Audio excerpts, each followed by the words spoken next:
इस वक्त हम मौजूद हैं आईएमसी में। यहाँ पर एपिक के द्वारा एक वर्कशॉप आयोजित की गई है जिसमें बता रहे हैं कि innovative packaging for handicraft product.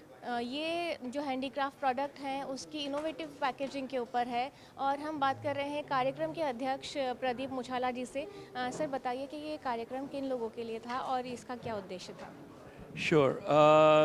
I'm Pradeep Muchala and I represent Export Promotion Council for Handicrafts.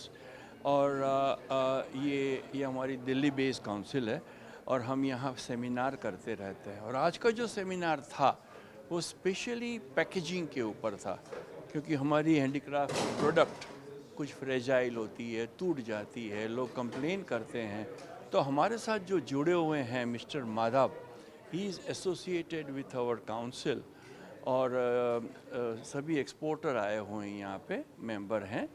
तो इन्होंने काफ़ी अच्छा हमें नॉलेज दिया, ज्ञान दिया, इंफॉर्मेशन दी कि ऐसा करो तो सामान टूटेगा नहीं, जो which is beneficial to the exporter, to the importer and for the prestige of our country, our great country.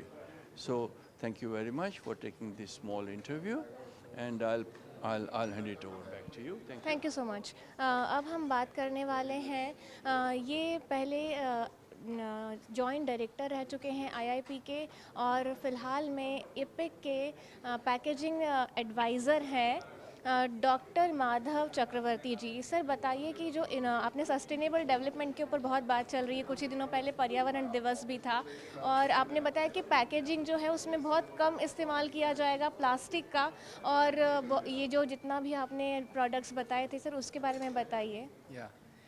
Okay, I'm thankful to APCH for inviting me in this workshop. Frankly speaking, जो आज की दिन में जो भी export हो रही है हैंडीक्राफ्ट्स इंडिया से बहुत खूब हो रही है, बहुत क्वांटिटी जा रही है। वर्ल्ड वाइड हमारा हैंडीक्राफ्ट्स बहुत पॉपुलर है, मगर अभी नया जो है रेगुलेशंस हो रही है, इंटरनेशनल लॉस, जिसमें मैं रिसेंटली बर्मिंघम गया, लंदन में गया, सो जब एग्जीबिशन में गया इंटरप्रेग में, सब लोग बोल रहे हैं within 6 months sustainable packaging material का इस्तेमाल चालू हो जाएगी। सारे एक्सपोर्टर का वही फॉलो करना है, तो उसमें प्लास्टिक का यूज़ बहुत कम हो जाएगी। तो उसका अल्टरनेटिव पैकेजिंग क्या है, तो हमने उसका सारी चीज़ सॉल्यूशन लेके आया इधर में। जो अल्टरनेटिव पैकेजिंग मटेरियल जो इस्तेमाल करने का लायक है, जो इस्तेमाल करना चाहिए, वो सारी चीज़ इसमें हमने सब बताया, उनको दिखाया, डेमोन्स्ट्रेशन दिया, पैकेजिंग मटेरियल दिखाया, वीडियो फिल्म दिखाया, जिसमें बहुत सुंदर मटेरियल है जो ह्यूज क्वांटिटी ऑफ प्लास्टिक का रिप्लेस करके पेपर बेस्ड और सस्टेनेबल पैकेजिंग मटेरियल इस्तेमाल कर सकते हैं, उसको दिया। इसमें बेनिफिट हो जाएगी सारे लोगों को। जो एक नई चिंता था जो क्या करना है हमें पैकेजिंग का, जो है प्लास्टिक को अल्टरनेटिव क्या है, उसके लिए APCH ने ऑर्गेनाइज़ किया था। हमने उसको कोशिश की है उसको एक्सप्लेन करने का। सर एक और प्रश्न है मेरा, जितने भी आपने बताया था हैंडीक्राफ्ट आइटम्स हैं जिसमें मूर्तियां हैं, अलग अलग सोफ़े हैं और अलग अलग आपने कहा था डी शेप नहीं हो कोई भी चीज़, और उनके हिसाब से आपने पैकेजिंग बताई है। सर उसके बारे में आप बताइए कि ये क्या क्या इसमें प्रोडक्ट हैं जो कि जिसके लिए इनोवेटिव पैकेजिंग के बारे में आप बता रहे हैं। मुंबई में मैं इससे पहले एक बार विज़िट किया था, जिसमें यूनिट विज़िट हुआ था, डिफरेंट फैक्ट्रीज़ में जाके उनका प्रोडक्ट देखा। सारी प्रोडक्ट जो एक्सपोर्ट होती है उसका क्रिटिकल फैक्टर्स होती है, जिससे उसको डैमेज होती है, ख़राब होती है, वो आइडेंटिफाई किया गया, उसी हिसाब से पैकेजिंग सजेशन दिया गया। जैसे आपका जिसना स्टोन का मूर्ति है उसमें टूटने का चांस रहता है, फ्रजाइल होती है, स्क्रैचिंग आ सकते, उसके लिए क्या प्रोटेक्शन देना है, उसी हिसाब से पैकेजिंग देना है। और फिर अपने फर्नीचर्स पैकेजिंग का डेमो दिखाया। फर्नीचर्स में पॉलिश है इम्पॉर्टेंट, हैंडल टूटने का चांस है, टंग टूटने का चांस है, सोफ़ा का भी लेग टूट जाता है। ये सारी चीज़ को हमने डेमो दिखाया और उसका पैकेजिंग डिज़ाइन दिखाया कैसे करना है, so that when it is drop tested and it will be passing. और इसमें जैसे अगरबत्ती इंडस्ट्री में भी गया था, उसका भी पैकेजिंग का ऊपर में चर्चा हुई है, उसका फ्रेगरेंस प्रोटेक्ट करना है, कैसे करना है, कैसे वो अच्छी सुरक्षित रहेगी। और एक्सपोर्ट्स में सबसे बड़ी चीज़ है, एक्सपोर्ट में कोई कंप्लेंट नहीं आना चाहिए, क्योंकि हमारा देश से जो सामान बाहर जा रहे हैं उसको सुरक्षित रखने से हमारा देश का मर्यादा बढ़ती है। और हमारा मेन चीज़ है, हमारा देश का प्रोडक्ट जहाँ जाएगी मशहूर हो जाएगी। उसका पैकेजिंग बहुत महत्वपूर्ण है।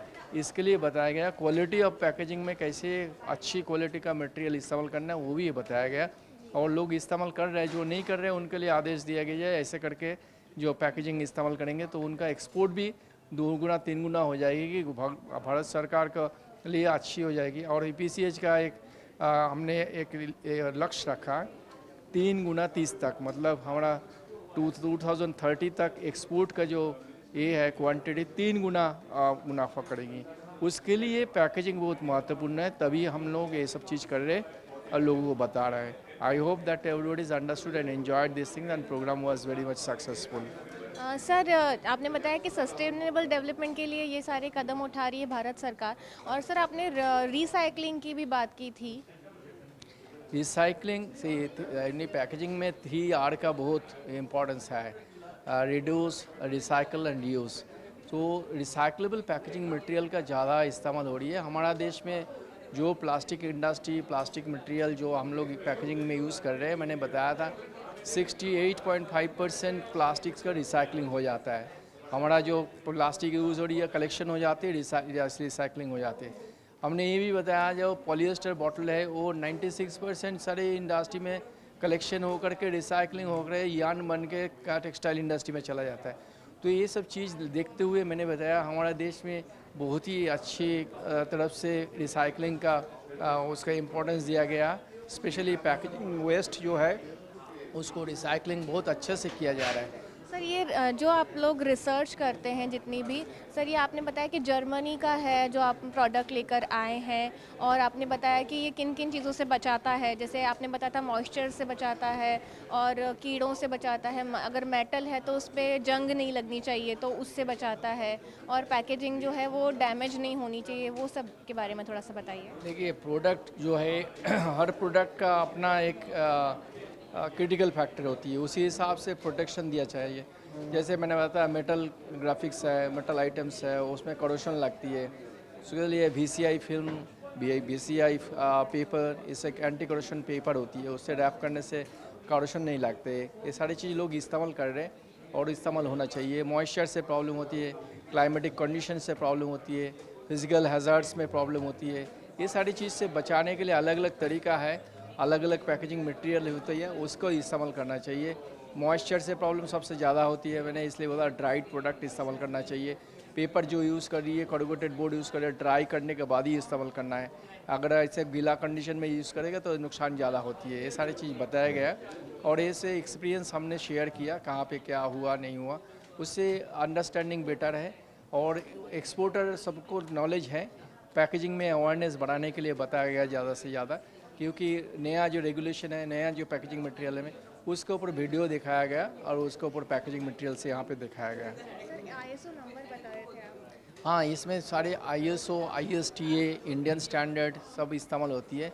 हमने जो इंडियन स्टैंडर्ड बताया था टेस्टिंग के लिए users, IS number 7028 which is very important. And corrugated box industry के लिए जो इस्तेमाल हो रही है IS 2771, ये स्टडी होना चाहिए। Already there in the Indian standard, people are using, जो are not knowing they should use it. उसमें देख करके टेस्ट करना चाहिए। जब इसका इंपोर्टर का ISTA का जो यूज़ होती है तो ISTA नंबर का अनुसार टेस्ट होती है, ड्रॉप टेस्ट होती है होता है। And this are the things had to be tested. Testing करने के बाद ही एक्सपोर्ट होना है, बिना टेस्ट करके एक्सपोर्ट करेगा तो आपको प्रॉब्लम होने का चांस रहता है।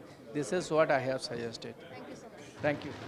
धन्यवाद। ये थे डॉक्टर माधव चक्रवर्ती जी हमारे साथ में। ये एपिक के एडवाइज़र हैं और पैकेजिंग के बारे में उन्होंने हमें जानकारी दी। मैं हूँ आवाज़ इंडिया से सुप्रिया गुप्ते, वीडियो जर्नलिस्ट रवि चौधरी के साथ।